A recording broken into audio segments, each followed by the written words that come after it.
Jimmy Kimmel is not kidding around when it comes to Jeffrey Epstein.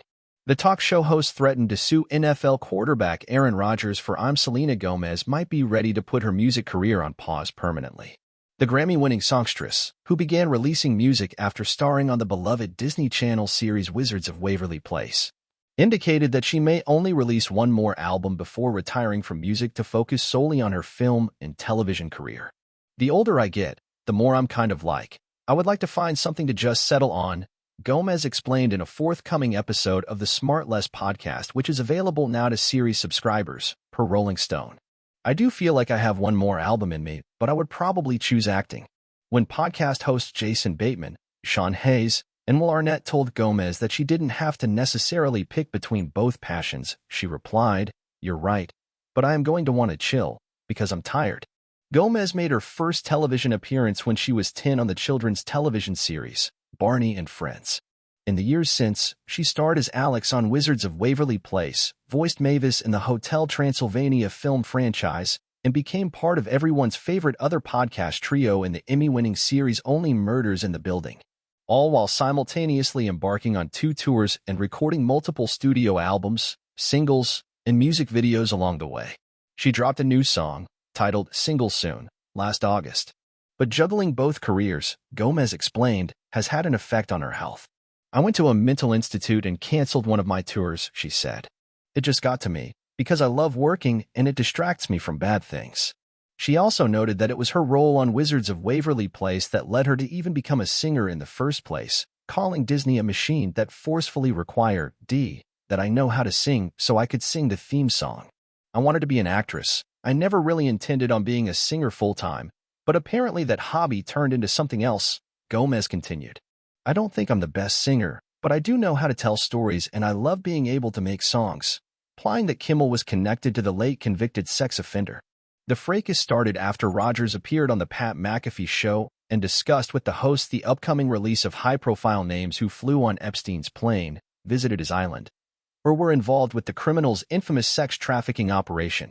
"A lot of people, including Jimmy Kimmel, are hoping that doesn't come out," Rodgers said on the show, without providing any factual support for his allegation.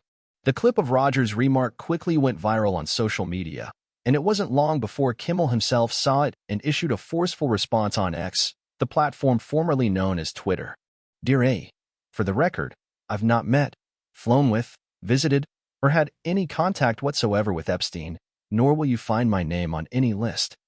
Other than the clearly phony nonsense that soft-brained wackos like yourself can't seem to distinguish from reality," Kimmel wrote. "Your reckless words put my family in danger. Keep it up, and we will debate the facts further in court." At Aaron Rodgers' 12-inch. Representatives for Rodgers and Kimmel did not immediately respond to EW's request for comment. Epstein was a financier who was criminally charged with sexually abusing and sex trafficking young women like Virginia Giuffre among famous friends on his plane and private island.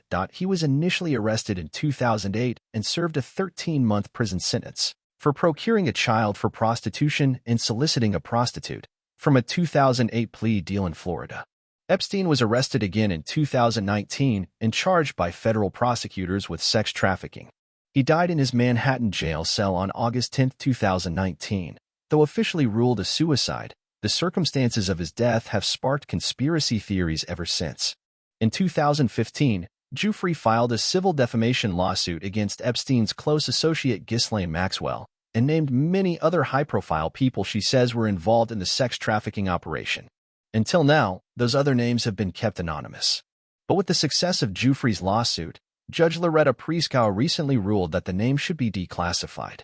That's set to happen sometime this month. Observers speculate that the list of names could include Robert Kennedy Jr., Prince Andrew, whom Giuffre has directly named before, and Bill Gates, whose numerous contacts with Epstein, including after his 2008 conviction, have previously been reported by the New York Times, among others. So far, Roger is the only one to bring up Kimmel's name. Talk show host Pat McAfee expressed regret and apologized on Wednesday. "We obviously don't like to be associated with anything negative ever," he said. "We'd like our show to be an uplifting one, a happy one, a fun one, but it's because we talk and try to make light of everything. Some things obviously people get very pissed off about, especially when they're that serious allegations."